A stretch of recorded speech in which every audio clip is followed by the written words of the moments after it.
Nicéforo el Solitario. Extraído de la Filocalia. Padres del Desierto.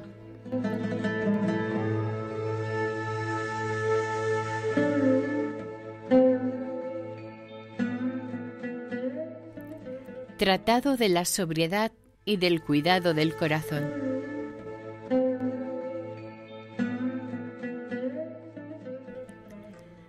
Vosotros deseáis ardientemente obtener la grandiosa y divina fotofanía de nuestro Salvador Jesucristo. Vosotros que queréis aprender sensiblemente en vuestro corazón el fuego más que celestial. Vosotros que os esforzáis por obtener la experiencia sentida del perdón de Dios. Vosotros que habéis abandonado todos los bienes de este mundo para descubrir y poseer el tesoro oculto en el terreno de vuestro corazón. Vosotros que queréis desde esta tierra abrazaros alegremente a las antorchas del alma, y para ello habéis renunciado a todas las cosas presentes. Vosotros que queréis conocer y tomar con un conocimiento experimental el reino de Dios presente ante vosotros.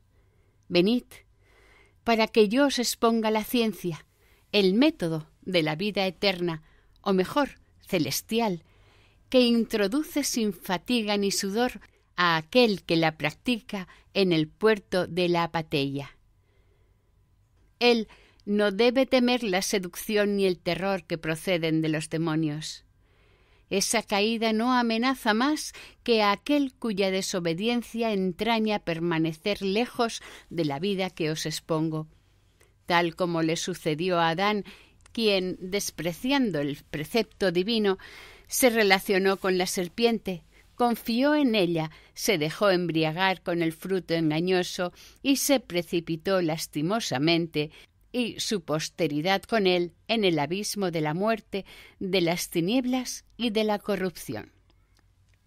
Volved, pues, volvamos, para hablar más exactamente, pues a nosotros mismos, mis hermanos, rechazando con el mayor desprecio el consejo de la serpiente y toda intimidad con aquel que repta.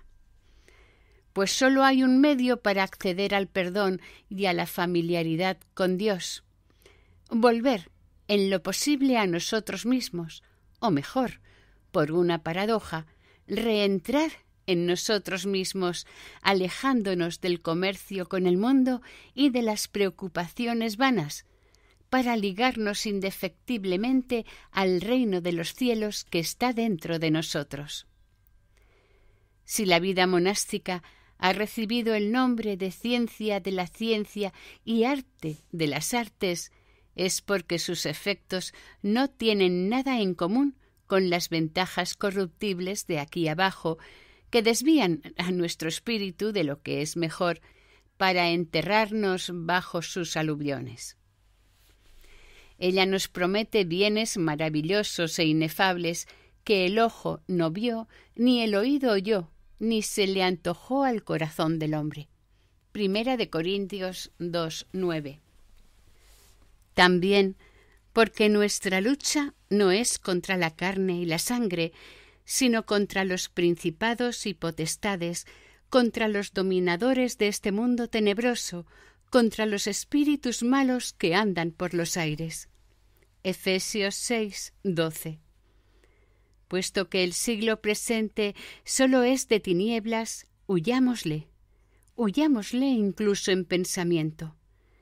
Que no haya nada en común entre nosotros y el enemigo de Dios, pues aquel que quiere hacer amistad con él se sitúa como enemigo de Dios.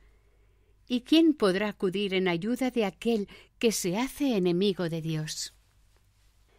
Imitemos entonces a los padres y, según su ejemplo, busquemos el tesoro oculto en nuestros corazones y, habiéndolo descubierto, retengámosle con todas nuestras fuerzas para, a la vez, guardarlo y hacerlo volver.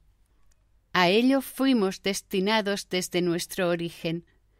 Si algún nuevo Nicodemo, intenta perturbarnos preguntando ¿cómo es posible volver a entrar en el corazón para vivir y trabajar allí? Tendremos derecho a dar la misma respuesta que dio el Salvador a la objeción del primer Nicodemo. ¿Cómo se puede entrar por segunda vez en el vientre de su madre y renacer cuando se es viejo? El Espíritu sopla por donde quiere, con una imagen tomada del viento material. Si compartimos una duda semejante en relación a las obras de la vida activa, ¿cómo llegaremos a aquellas de la contemplación, siendo que la vida activa es el camino de acceso a la contemplación? Puesto que es imposible convencer a un espíritu tan incrédulo sin pruebas escritas, presentaré sucesivamente en este tratado, para provecho de todos, las vidas de los santos y sus escritos. Una vez convencidos, será necesario arrojar toda duda. Comenzaremos por nuestro padre San Antonio el Grande, para continuar con su posteridad, eligiendo en las palabras y la conducta de esos santos nuestras piezas de convicción. 1. Extracto de la vida de nuestro padre San Antonio. Cierto día, 2 hermanos se pusieron en camino para ir a buscar al santo padre Antonio. Haciendo camino, el agua llegó a faltarles. Uno murió, y el otro no tenía vida para mucho tiempo. No teniendo fuerzas para caminar, yacía sobre el suelo esperando la muerte. Antonio, que estaba sentado sobre la montaña, llamó a 2 monjes que se encontraban por allí y les apremió: «Tomad un cántaro y agua, y corred por la ruta que lleva a Egipto. 2 hermanos venían hacia aquí. Uno acaba de morir, y el otro no tardará en hacerlo si vosotros no os apuráis». Esto me ha sido manifestado mientras estaba en oración. Los monjes, habiéndose puesto en camino, encontraron al muerto y lo enterraron, reanimaron al otro con el agua y lo condujeron ante el anciano. Alguien podría preguntarse por qué Antonio no había dicho nada antes de la muerte del primero, pero sería una pregunta inútil. No correspondía a Antonio decidir la muerte, sino que fue más bien Dios quien decidió dejar morir al primero y revelar el caso del segundo. Lo que hay de maravilloso por parte de Antonio es que, sentado sobre la montaña, tenía el corazón sobrio y el Señor le reveló acontecimientos alejados. Veréis por esto que Antonio, gracias a la sobriedad de su corazón, fue gratificado con la visión divina y la visión a distancia. Pues Dios, nos dice Juan de la Escala, se manifiesta el Espíritu en el corazón, primero para purificar a quien lo ama, luego como una luz que hace resplandecer el Espíritu y lo vuelve deiforme. 2. Sobre la vida de San Teodosio, siglos V y VI. San Teodosio fue alcanzado por la flecha suave de la caridad y aprisionado en sus lazos hasta el punto de consumar en sus obras el sublime y divino mandato: amarás al Señor tu Dios con todo tu corazón. Mateo 22:37. Esto sólo le fue posible porque todos los poderes naturales de su alma estaban únicamente tendidos hacia el amor de su Creador, con exclusión de todos los objetos de aquí abajo. Habló de las actividades intelectuales del alma. Inspiraba reverencia cuando consolaba y era la dulzura y la afabilidad mismas cuando reprimía. ¿Quién otro fue alguna vez de relación más útil para todos y al mismo tiempo capaz de recoger sus sentidos y dirigirlos al interior de sí mismo, al punto de hacer frente con mayor tranquilidad a las preocupaciones del mundo que a las del desierto? ¿quién fue más capaz de permanecer en sí mismo, tanto en medio de la multitud como en la soledad? Es así que, recogiendo sus sentidos para introducirlos en sí mismo, nuestro gran Teodosio fue herido por el amor del Creador. 3. Sobre la vida de San Arsenio, padre del desierto. El admirable Arsenio se había propuesto como regla no tratar jamás nada por escrito y no escribir además una sola letra. No es que fuera incapaz de hacerlo, por el contrario, le resultaba tan fácil ser elocuente como a otros simplemente hablar. No, se trata únicamente del hábito del silencio y la repugnancia por la ostentación. Por la misma razón, tenía gran cuidado de no mirar a nadie ni ser visto él mismo. Se mantenía detrás de un pilar o algún obstáculo semejante para ocultarse de los otros asistentes. Quería de ese modo velar sobre sí mismo, recoger su espíritu en sí mismo y elevarse hacia Dios. Nuevo ejemplo de santo hombre, verdadero ángel sobre la tierra. 4. Sobre la vida de San Pablo de Latros, sobre el 955. San Pablo prácticamente no abandonaba las montañas y los lugares desiertos. Los animales salvajes eran sus compañeros y sus comensales. En ocasiones deseaba descender para visitar a los hermanos.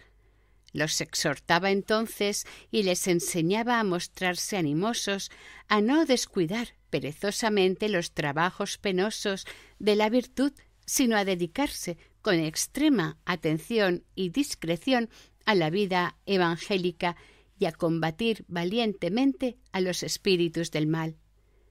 Les exponía, además, un método para reconocer las sugestiones de la pasión y desviar las semillas clandestinas de las pasiones.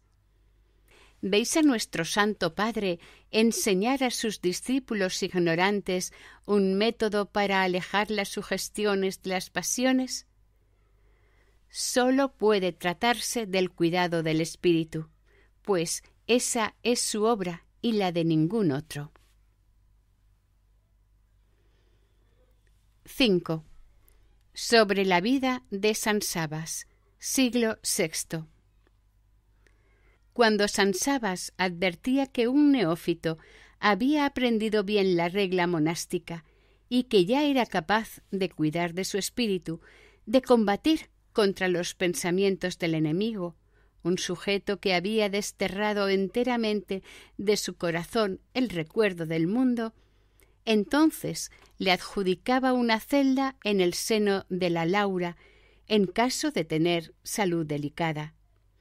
Si en cambio era sano y fuerte, le permitía construirse una celda. ¿Veis que San Sabas exigía a sus discípulos el cuidado del espíritu como condición para la vida en celda? ¿Qué haremos nosotros que vivimos ociosamente en la celda sin ni siquiera saber que existe un cuidado del espíritu? 6. Sobre la vida de San Agatón, padre del desierto. Un hermano preguntó al abad Agatón: «Padre, decidme cuál de los dos es mejor, el trabajo corporal o el cuidado de lo interior». Agatón respondió: «El hombre es semejante a un árbol. La labor corporal son sus hojas, el cuidado de su interior es su fruto. Está escrito: todo árbol que no produce buen fruto deberá ser cortado y arrojado al fuego. De esto se deduce claramente que todo nuestro esfuerzo debe dedicarse a los frutos, es decir, al cuidado del espíritu. Pero es necesario también la sombra y el atractivo de las hojas, es decir, el trabajo corporal. Admirad el modo en que nuestro santo se expresa acerca de aquellos que no tienen cuidado del espíritu. En cuanto a los que sólo pueden invocar la vida activa, les dice: todo árbol que no lleve fruto, es decir, el cuidado del intelecto, sino solamente hojas, o sea, vida activa, será cortado y arrojado al fuego. Terrible sentencia, Padre mío. 7. De Marco a Nicolás. ¿Quieres, hijo mío, poseer en tu interior una antorcha de ciencia espiritual para marchar sin tropiezos en la noche profunda del siglo y que el Señor dirija tus pasos con una fe ardiente por el camino del Evangelio, para comulgar por el rezo y la oración con los preceptos evangélicos de perfección? Te mostraré un maravilloso método e invención espiritual. Este método, que no reclama fatiga ni combates corporales, sino una fatiga y una atención del espíritu sostenidos por el temor y el amor de Dios, te permitirá derrotar sin esfuerzo a la falange de los enemigos. Si quieres alcanzar la victoria contra las pasiones con la oración y el auxilio de Dios, entra en ti mismo, húndete en las profundidades de tu corazón, persigue a esos 3 gigantes poderosos, el olvido, la pereza y la ignorancia, que son el punto de apoyo de los invasores espirituales. Por ellos, las otras pasiones malvadas se insinúan en el alma, trabajan, viven y prevalecen en un alma ligada a los placeres. Una gran atención y vigilancia del espíritu, unida a la ayuda de lo alto, te hará descubrir lo que permanece desconocido para la gran mayoría. Podrás así, por esa oración y esa atención, liberarte de los gigantes del mal. Con la colaboración poderosa de la gracia, esfuérzate por establecer en tu corazón y guardarlo con cuidado el equilibrio entre la verdadera ciencia, el recuerdo de la palabra de Dios y una buena resolución. De este modo, todo rastro de olvido, de ignorancia y de pereza desaparecerá de tu corazón. ¿Habéis oído la unanimidad de las palabras espirituales que nos expone claramente la ciencia de la atención? Escuchemos las siguientes. 1. San Juan Clímaco, o de la Escala. El exicasta es aquel que, paradójicamente, se esfuerza para circunscribir lo incorporal en una morada carnal. El exicasta es aquel que dice: duermo, pero mi corazón vela. Cierra la puerta de tu celda a tu cuerpo, la puerta a tu boca a la palabra, tu puerta interior a los espíritus. Sentado sobre una altura observa, si lo sabes, y verás el modo, el momento, el origen, el nombre y la naturaleza de los ladrones que quieren introducirse en tu viña para robar las uvas. El centinela, cuando está fatigado, se levanta para orar, luego vuelve a sentarse y retoma animosamente su ocupación. Una cosa es el cuidado de los pensamientos, otra diferente el cuidado del espíritu. Entre ellas existe toda la distancia del oriente al occidente, y la segunda es mucho más difícil. Los ladrones que perciben en algún sitio las armas del rey no se aventuran. Del mismo modo, aquel que ha clavado la oración en su corazón no corre el riesgo de ser despojado por los ladrones espirituales. Puedes ver la ocupación admirable de nuestro Santo Padre, y sin embargo marchamos en las tinieblas como en un combate nocturno. No tomamos en consideración las preciosas palabras del Espíritu y como sordos voluntarios pasamos de lado. A continuación veremos lo que los padres escriben para invitarnos a la sobriedad. 1. Del abad Isaías. Aquel que se separa de lo que está a la izquierda, el alma, conoce entonces exactamente todos los pecados que ha cometido contra Dios, pues los pecados no se ven hasta que no nos hemos separado de ellos dolorosamente. Aquel que llega hasta ese grado encuentra el gemido, la oración y la vergüenza ante Dios al recordar su malvada ligazón con las pasiones. Esforcémonos, hermanos, en la medida de lo posible, y Dios trabajará con nosotros conforme a la abundancia de su misericordia, como la tuvo con sus santos. 2. Macario el Grande. La obra maestra del atleta es entrar en su corazón, despreciar a Satanás, entablar combate con él y luchar atacando sus pensamientos. Aquel que cuida su cuerpo visible de la corrupción y del adulterio, pero comete interiormente el adulterio respecto a Dios, prostituyéndose tras sus pensamientos, no recibe ningún beneficio para conservar su cuerpo virginal, pues está escrito: todo el que mira a una mujer con mal deseo ya ha cometido con ella adulterio en su corazón. Mateo 5:28. Existe un adulterio que se consuma en el cuerpo y existe un adulterio del alma que se entrega a Satanás.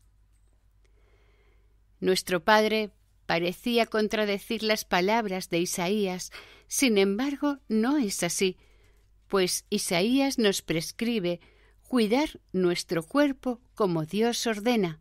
Ahora bien, Dios no ordena solamente la pureza del cuerpo, sino también la del espíritu. 3. Diadoco de Fótice. Aquel que habita sin cesar en su corazón emigra definitivamente de los encantos de la vida. Marchando según el espíritu, no puede conocer las apetencias de la carne. Como va y viene en el castillo de las virtudes que son, por así decir, los guardianes de las puertas, los planes de los demonios no pueden tener efectos sobre él. El santo dice bien que los planes de los demonios carecen de efectos sobre nosotros cuando vivimos en las profundidades de nuestro corazón y tanto más cuanto más permanezcamos allí. 4. Isaac el sirio o de Nínive. Aplícate a entrar en tu cámara interior y verás la cámara celestial, pues sólo una y la misma puerta se abre sobre la contemplación de ambas.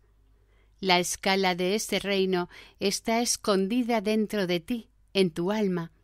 Lávate del pecado y descubrirás los escalones para subir. 6. Juan de Cárpatos. Nuestras oraciones reclaman muchas luchas penosas antes de descubrirnos el estado impasible del espíritu, ese segundo cielo del corazón en el cual habita Cristo. Escuchad al apóstol: ¿no reconocéis que Jesucristo está en vosotros, a menos que estéis reprobados? Segunda de Corintios 13:5. 7. Simeón el nuevo teólogo. El diablo y sus demonios, desde el día en que la desobediencia arrojó al hombre del paraíso y de la relación con Dios, tienen la posibilidad de agitar espiritualmente al alma del hombre, de día y de noche, a veces un poco, a veces mucho, a veces extremadamente. El único medio de protegerse es el recuerdo constante de Dios, el recuerdo de Dios grabado en el corazón por la virtud de la cruz afirmada inquebrantablemente en el espíritu. Tal es el objeto del combate espiritual que el cristiano debe librar en el estadio de la fe cristiana y para el cual ha revestido la armadura. De otro modo, él combate en vano. Ese combate es la única razón de la ascesis por la cual se maltrata el cuerpo a causa de Dios. Se trata de conmover las entrañas del Dios de bondad, de recuperar la dignidad primera y de imprimir a Cristo como un sello en la razón, según las palabras del apóstol. Hijitos míos, por los cuales de nuevo sufro dolores de parto hasta que se forme Cristo en vosotros. Gálatas 5:19. Comprendéis ahora, hermanos míos, que existe un arte, o mejor dicho, un método espiritual para conducir rápidamente a aquel que lo emplea a la apatía y a la teología. Debéis convenceros de que toda la vida cuenta ante Dios como las hojas del árbol y que a toda alma que no posea el cuidado del espíritu, el fruto, de nada le servirá lo primero. Hagamos todo para no morir estériles y no conocer lamentaciones inútiles.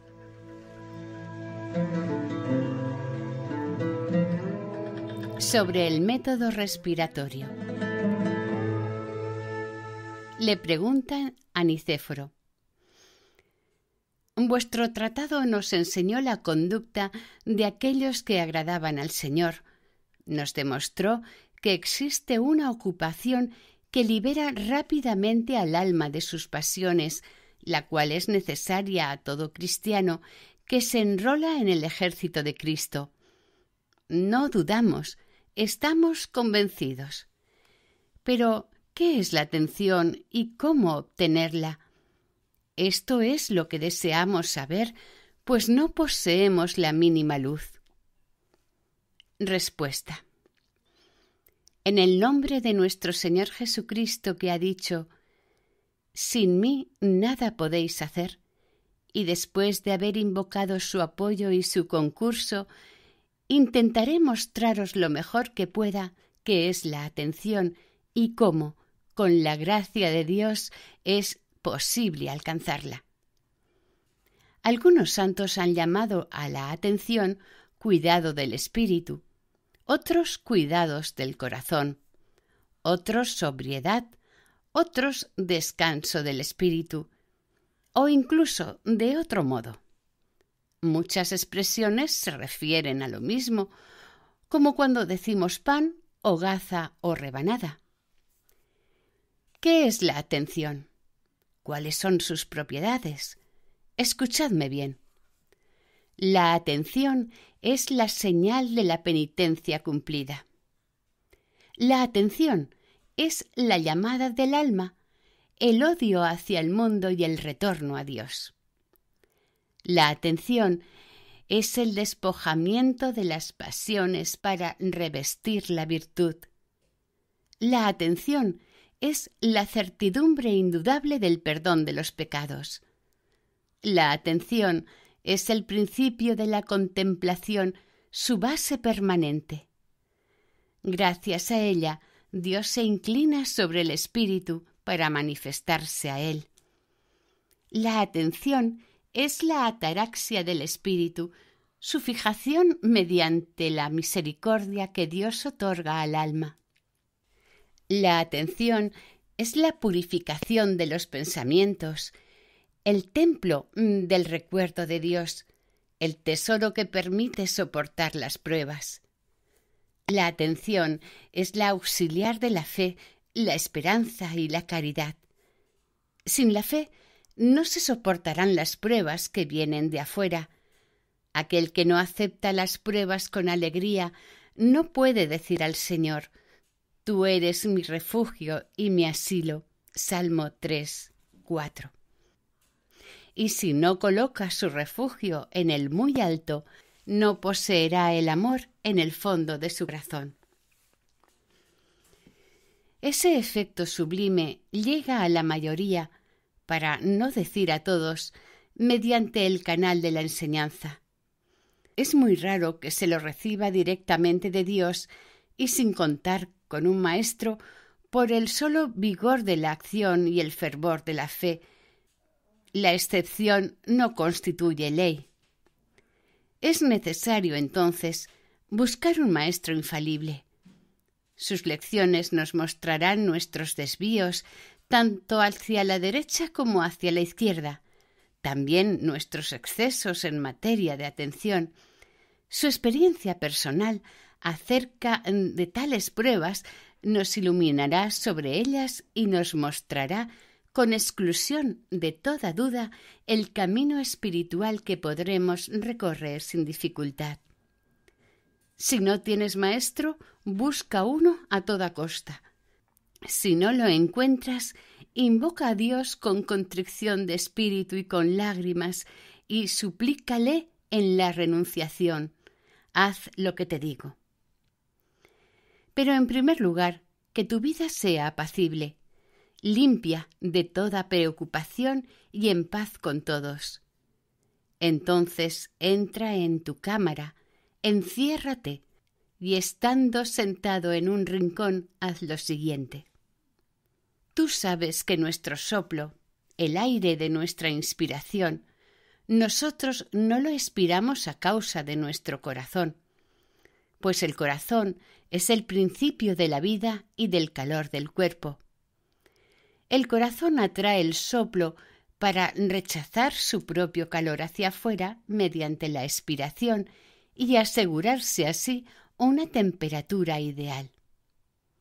El principio de esta organización, o mejor, su instrumento, es el pulmón, fabricado por el Creador de un tejido tenue, introduce y expulsa el aire sin detenerse a manera de un fuelle.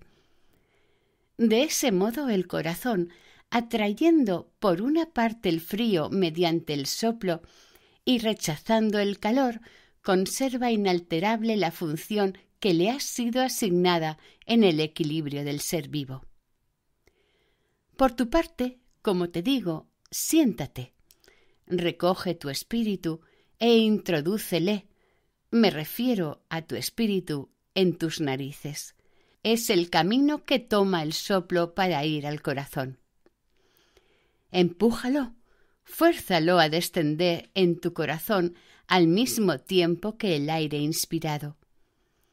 Cuando esté allí, verás la alegría que seguirá. No tendrás que lamentar nada.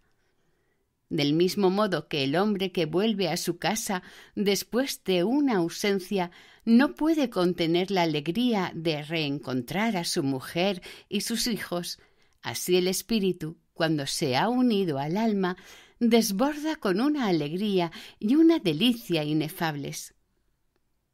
Hermano mío, acostumbra entonces a tu espíritu a no apresurarse a salir. En los comienzos le faltará celo. Es lo menos que se puede decir para esta reclusión y este encierro interiores. Pero una vez que haya contraído el hábito, no experimentará ya ningún placer en los circuitos exteriores, pues el reino de Dios está en el interior de nosotros, y para aquel que vuelve hacia él su mirada y lo busca con la oración pura, todo el mundo exterior se convierte en despreciable. Agradece a Dios si desde el principio puedes penetrar con el espíritu en el lugar del corazón que te he mostrado. Glorifícale, exúltale y lígate únicamente a este ejercicio. Te enseñará lo que ignoras. Comprende que mientras tu espíritu se encuentre allí, no debes callarte ni permanecer ocioso, pero no debes tener otra ocupación ni meditación que el grito de «Señor Jesucristo, Hijo de Dios, tened piedad de mí». Ninguna tregua a ningún precio. Esta práctica, manteniendo tu espíritu al abrigo de las divagaciones, lo vuelve inexpugnable e inaccesible a las sugestiones del enemigo y cada día lo eleva más en el amor y el deseo de Dios. Pero si, hermano mío, a pesar de todos tus esfuerzos, no llegas a penetrar en las partes del corazón conforme a mis indicaciones, haz como te digo, y con la ayuda de Dios alcanzarás tu objetivo. Sabes que la razón del hombre tiene su asiento en el pecho. En efecto, es en nuestro pecho donde hablamos, decidimos, componemos nuestros salmos y nuestras oraciones, mientras nuestros labios permanecen mudos. Después de haber arrojado de esta razón todo pensamiento, tú puedes hacerlo, solo necesitas desearlo. Entrégale el Señor Jesucristo, tened piedad de mí, y dedícate a gritar interiormente, con exclusión de cualquier otro pensamiento, esas palabras. Cuando con el tiempo hayas dominado esa práctica, ella te abrirá la entrada del corazón tal como te lo ha dicho y sin ninguna duda. Yo lo he experimentado en mí mismo. Con la alegría y toda la deseable atención, tú verás venir a ti todo el coro de las virtudes, el amor, la alegría, la paz y todo lo demás. Gracias a ellas, todas tus demandas serán acogidas en nuestro Señor Jesucristo.